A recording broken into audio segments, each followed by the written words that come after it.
Baby, ayan si Baby Aiden Kai. Pinanganak ng 5:17 AM, baby boy.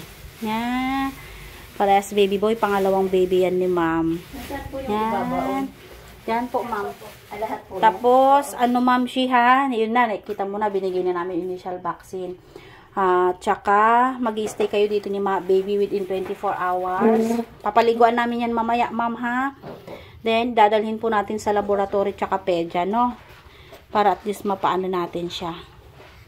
Mapacheck bago kayo makauwi, no? Hello, sinong kamukha mo nga?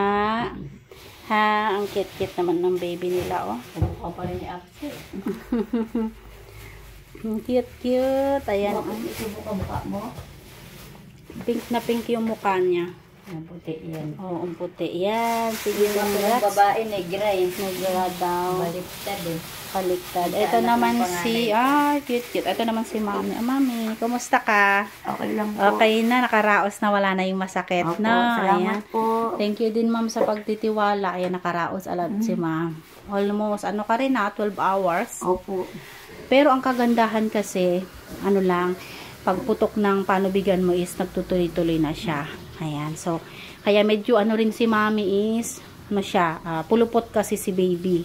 Kaya kahit anong iri niya, hindi nagdederecho yung pagbaba ni baby. So, yan ma'ams, obserbahan mo ngayon sa sarili mo kahit nakaraos ka na ha. Opo. Kung malakas yung dugo mo, bulwak, masakit patok pa rin, sikmura, nalalabo paningin, may mga ganun kang sign.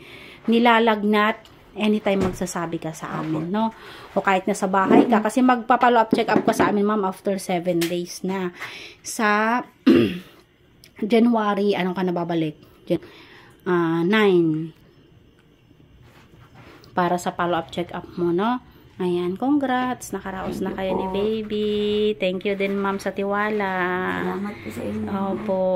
Ulo, ang singkit ng mata.